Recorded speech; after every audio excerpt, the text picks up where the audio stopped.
Cupra performance brand strikes out on its own with the Formentor, a lively Spanish take on the mid-sized performance SUV concept. This coupe crossover will be a rare sight on our roads, but it deserves serious consideration from anyone wanting something just a little different in this segment. Now, it should be no surprise, given Cupra's mantra as a performance brand, that drive dynamics are the Formentor's main focus, and it comes well equipped for the task. The fast variant that we're trying here, using the Volkswagen Group's 2-litre TSI turbo 4-cylinder engine in its most ballistic state of tune, with 310 PS on tap. If you can't quite stretch to that, this same 2-litre power plant comes in two other flavours, one with 190 PS and four-wheel drive, the other with 245 PS and front-wheel drive. There's also an entry-level front-driven 1.5-litre TSI 150 PS variant too, but if budget permits, a better choice for efficiency would be one of the two front-driven e-hybrid PHEV plug-in derivatives, offering either 204 or 245 PS. In both cases, a 150 PS 1.4-litre TSI petrol engine is mated to a 6-speed DSG Auto gearbox and an 85 kilowatt electric motor powered by a 13 kilowatt hour lithium-ion battery with a WLTP rated all-electric driving range quoted at 34 miles. Here, as mentioned, we're trying the 310 PS 2-litre turbo version, which, like other Volkswagen Group models using this unit, gets four-wheel drive and adaptive damping as part of a very accomplished package. 62 miles an hour from rest here takes only 4.9 seconds, which is only 0.7 seconds slower than the limited run variant that serves as the Formentor range flagship, the 2.5-litre 390 PS left-hand drive VZ5 model. Drive is via the usual VW Group 7-speed dual-clutch paddle-shift auto gearbox, and there are 5 selectable drive mode settings: Comfort, Off-Road, Sport and Rorty Cupra, with an extra individual menu if you want to set your own parameters. Handling through the turns is accomplished thanks to the 4-drive electro-hydraulic multi-disc system's reassuring levels of traction, its software constantly monitoring numerous sources: steering angle, wheel speed, the yaw of the vehicle and road conditions in real time, so as to always deliver power to the wheels with most traction.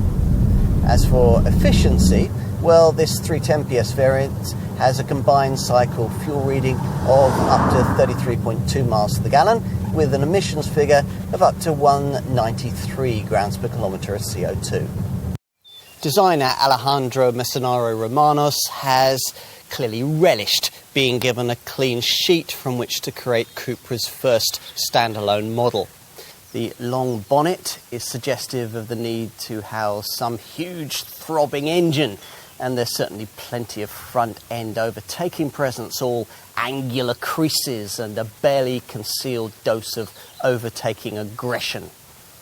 Size-wise, the 4.5 metre length is a fraction longer than the Cupra Ateca, but the swept-back SUV coupe-style roofline is 100mm lower, which in combination with the set-back passenger cell gives the silhouette something of the look of a high-riding estate. The rear, perhaps, isn't quite as avant-garde. Stylist Mecenaro Romanos has used the same seamless coast-to-coast rear tail lamp design we've seen on recent Seats to emphasise the 1,839mm width.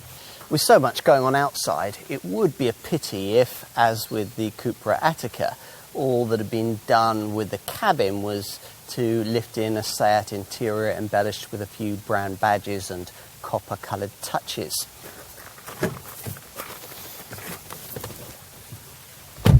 Fortunately, that's not the case. The designers have been able to fashion a bespoke dashboard which appears to float, an impression created by the horizontal full LED wraparound ambient lighting strip, which changes colour with drive mode selection and safety functions, and runs the width of the fascia flowing into both front doors.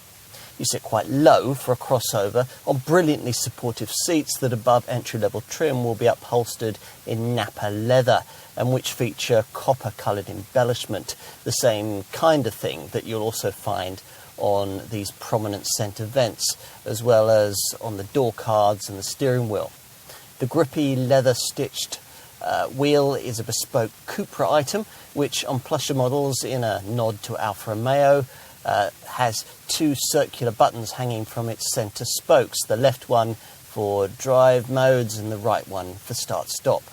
Through that wheel, you view a 10.3-inch digital cockpit instrument display, differentiated from the one used in a humbler Seat Leon by redesigned graphics, though the screen's customisable functionality is exactly the same.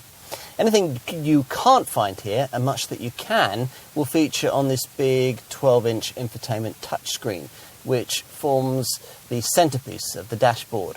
It's disappointing that this monitor has to control the climate functions in combination with these fiddly slider controls beneath, but there's lots on it, including the drive mode menus and an ambient lighting section that allows you to colour coordinate the cabin beautifully after dark.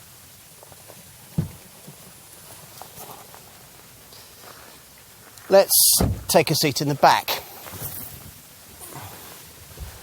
But this one will be fine in that regard, unless your occupants are a basketball-playing stature, in which case something boxier in this class will be more appropriate.